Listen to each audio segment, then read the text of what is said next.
Welcome to Screw the Commute, the entrepreneurial podcast dedicated to getting you out of the car and into the money. With your host, lifelong entrepreneur and multimillionaire, Tom Antion. Hey everybody, it's Tom here with episode 883 of Screw the Commute podcast. Today we're going to talk about YouTube playlists and how important they are to you. And it's kind of tied to the last episode 882, was on how important watch time is to your channel so that YouTube shows your videos to way more people. Anytime you want to get to a back episode, you go to screwthecommute.com/ and then the episode number. Watch time was 882. Today is playlist is 883. And make sure you grab a copy of our automation ebook at screwthecommute.com/automate free. And of course, I want you to check out my mentor program, the longest running, most unique, most successful ever. Check it out at greatinternetmarketingtraining.com. All right, let's get into playlists. This is really important so that YouTube can show your video to way more people.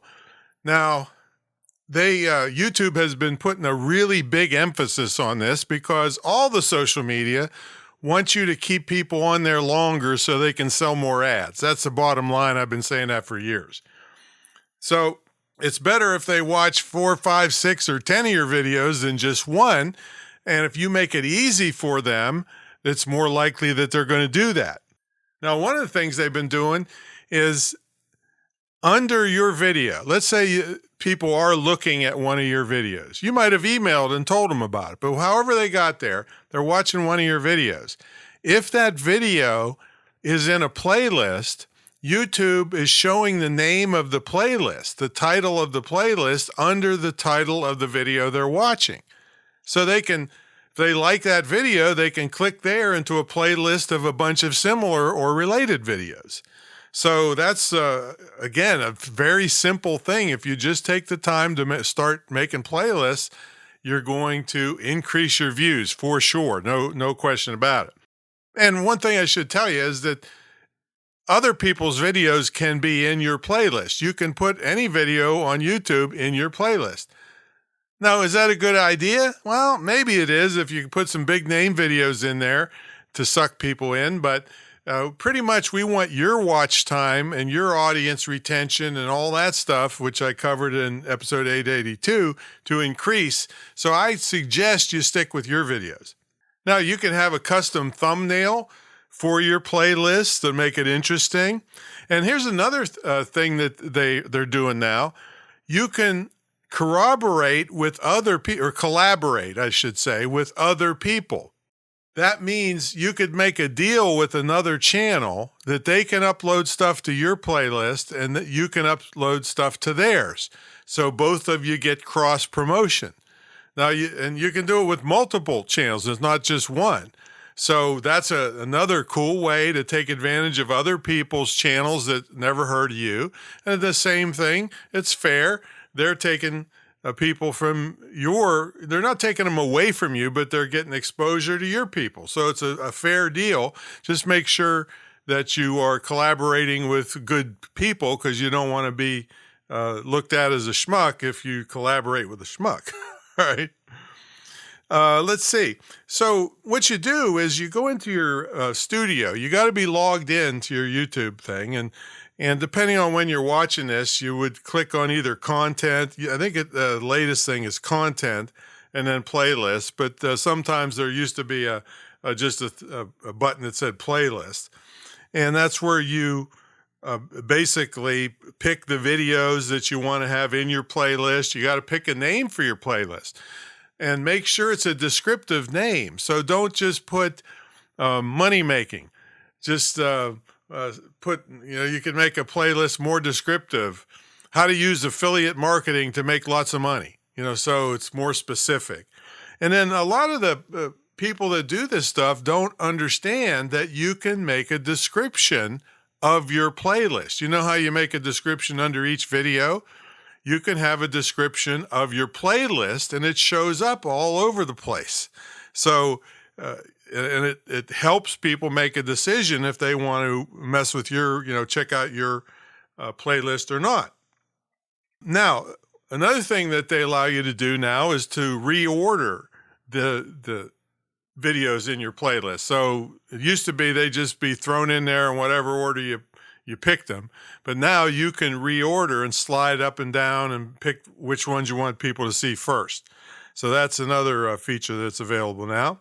And you might hear the term optimized playlist, which means that you have done keywords and description and good title that I just mentioned for your playlist. Now, there's a lot of settings you can deal with. One is add all option. That makes it easy for you to add a bunch of videos at once. You can allow embedding. And this is a good idea to allow embedding. That way somebody else can embed your playlist in their website. Okay. Now, you may have heard me talk about, I don't want you hosting and embedding YouTube videos on your website. That's a whole different story. We love YouTube. That's why I talk about it a lot. But once they're at your website, we want them to keep them at your website by using a video player on your website. But that's not YouTube, so they can't easily go back and watch cat videos. But you do want to allow other people that like your playlist to embed them in their websites. All right, that's perfectly fine because that's helping you out. You also can decide if you're doing manually reordering your videos, well, this doesn't work. But if you just don't want to mess with it and you want the latest video to show up at the first one in the playlist, there's a setting there. It just says auto update to top. You just turn that on and there it goes. Let's see. I generally suggest you avoid series of videos. And the reason is because a YouTube video can only be in one series of, so you're kind of limiting yourself unless it's something that it's absolutely they have to see video 1, 2, 3, 4, 5, and 6. You might be limiting yourself. Also, make sure you list it as public. Don't list it as private or unlisted because we want the public to be able to see it. And then once you get all this stuff done and learn, how to do this, then you can send this link in an email to your email list. Now, or you can put it on your social media. And certainly many of you have already just sent individual videos, but this is even better because if you send it out and they watch one video, good for you. But if they watch 4 or 5 or 10 of your videos, that really increases your watch time in a hurry. So pay attention to playlists. There's plenty of YouTube videos that'll show you the little details, but basically you go into your studio, give it a name, give it a description, pick the videos you want in it, and let her rip. All right. There's other little details to get the most out of it, but this is important that you just do it. Just doing it even pitifully is going to do you better than not doing it at all. So that's playlists. So check those out and check out my mentor program, greatinternetmarketingtraining.com, and I'll catch you on the next episode. See you later.